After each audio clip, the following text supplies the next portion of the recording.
Thank you, Madam Deputy Speaker. Like every new member rising to give their maiden speech, I feel daunted at the prospect of speaking in this chamber for the first time. But this is dwarfed by my fear of failing to do justice to the achievements of my predecessor, the Right Honourable Ken Clarke. Ken served the people of Rushcliffe for 49 years and served our country in many of its great offices of state.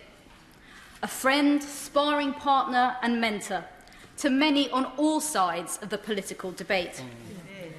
A real personality, Ken is known for his love of jazz, football, bird watching and hush puppies. Though I've since been informed he actually wears Crockett and Jones. And by perpetuating the hush puppies rumour, I am spreading fake shoes. My oratorical skills may improve, Madam Deputy Speaker, but I'm afraid the jokes probably won't. Ken was the last Chancellor to drink brandy at the dispatch box. How I wish at this moment the custom would be revived and extended to backbenchers making their maiden speech. By any measure, Ken's record is more suited to a full debate than to a single speech. He is one of the greatest political reformers of the 20th century. His reforms to the NHS, police and justice system provided many of the foundations for the institutions we have today. His skillful management of the economy resulted in the economic boom of the late 90s and early 2000s. Following such a great politician is an immense privilege, and I'm incredibly grateful to him for giving me his advice, encouragement and endorsement as his successor in Rushcliffe. Ken's experience, wisdom and commitment to one nation, conservative values are needed at this pivotal time for our country. I sincerely hope he will soon be joining our colleagues on the red benches of the other place. I'm hugely grateful to the people of Rushcliffe for putting their trust in me. Rushcliffe is a very special place.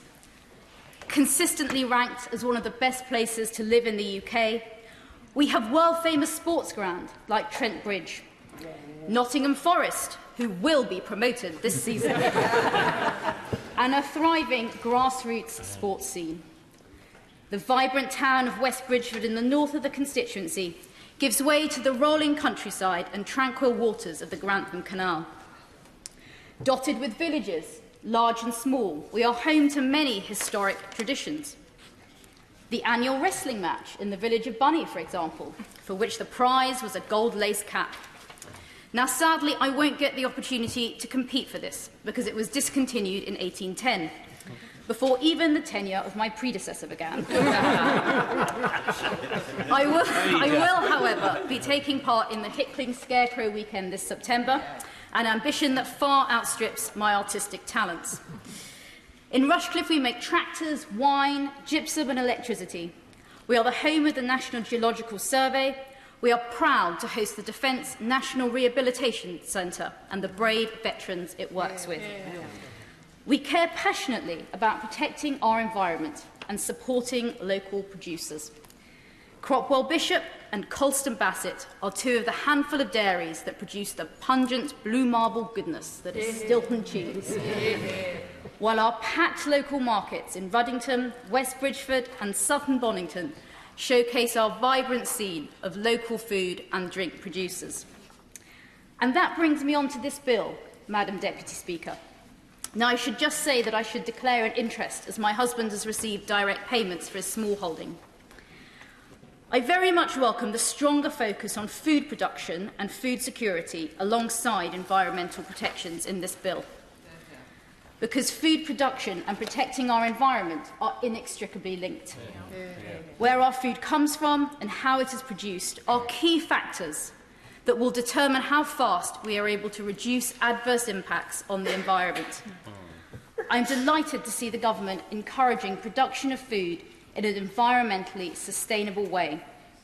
And I hope the high welfare and environmental standards adhered to by British farmers will be imposed on food imported into our market so that our farmers have a level playing field. I also welcome the inclusion of measures to protect and improve soil quality as a public good for which financial assistance can be given.